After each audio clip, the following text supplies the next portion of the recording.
Hey coasters. So last week was our spring break, and my wife and I decided to take the kids to Traverse City, Michigan. Now, normally we head down to Florida, mainly to Indian Rock Beach, for some much needed fun in the sun. But since I've been laid off, we decided to do a staycation.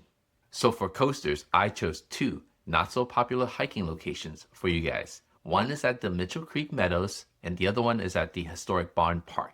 All right, before we begin, make sure you hit the like and subscribe button and stick around to the end because I printed something out of this printer that I'm going to need your opinion on. So let's just get coasting. Okay, so here we are at Mitchell Creek Meadows. It's located in Traverse City. I will leave the address in the description along with a link. So driving in, I recommend parking at the McMullen Family Conservation Center. This center is also the headquarters for Grand Traverse Regional Land Conservancy, or GTRLC for short. Okay, so my kids are around the snow mound, but they're checking out the goats in the background. The goats are very interesting. They have a dual purpose. One, the goats are there to keep the vegetation clear under the solar array. And the solar array also provides protection from the elements for the goats. So it's very cool just to see how they work together. Now on to the trail. The trail itself is about 3/4 mile long. I recommend you stop at Glenn's Cove. Glenn was one of the founders of GTRLC. I recommend you take a moment, have a seat. You're going to be surrounded by white cedar, probably birds, and whatever nature has in store for you that day. All right, back to the trail. You'll find that the trail's pretty flat. There are sections that have a boardwalk. Make sure you stay on the boardwalk because they're there to make sure the habitat is protected. Along the trail, we found two of these chronologues, these GTR 105. As you can see, it helps document the scene over time. You take a photo and you upload it. I did it just to share, but it's kind of cool. You're part of the history of how this habitat has changed year over year or when you visit it. Make sure you do that. That'll help the Land Conservancy. And then continuing, you make your way to this overlook. I believe a couple of years ago, they released a bald eagle. Regardless, hopefully you see one. I think the overlook view is exceptional. It's another spot to take a moment and absorb it all in. Make time not matter for a few. Enjoy it while you can. Okay, on to our next location, which is the historic Barn Park. There's so much going on here. I will leave a link in the description. If you have kids, I highly recommend you bring them here, especially to the ferry trail. I'll cover that in a few. This place can get pretty busy once it warms up. A couple of things I want to cover specifically from this trip. This used to be a 56-acre working farm for Traverse City State Hospital. Today, it's mixed use. It has hiking trails, a community vegetable garden, agricultural and environmental education, and a botanical garden.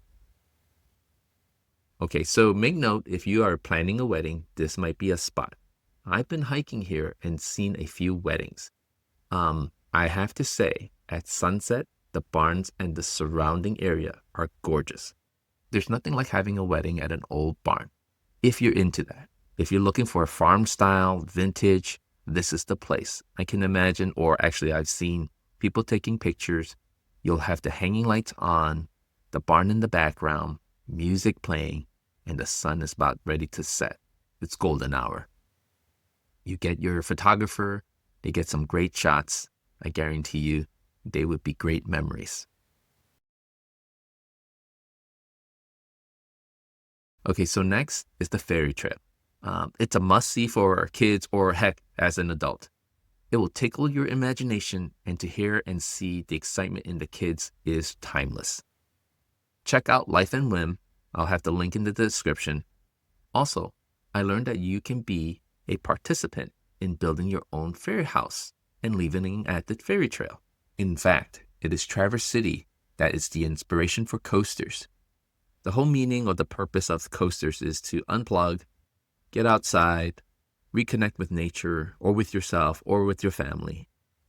It's important, I believe, for everyone to take time to recharge their batteries, do something different. And for me, the creation of coasters or creating these physical things is an excuse for you guys to go out there and find something. It's fun for me to make, and I love going to these parks and try to find some spots for you guys to check out. I look for structures that you might be interested in. But again, it's for me to give back to you guys. Hopefully, you guys enjoy it, and the result will be a great adventure going out to find these coasters. Well, that concludes this hike. As you can see, there is still snow on the ground. Rest assured, I'll be back when it warms up. Stick around. I have something else to share with you.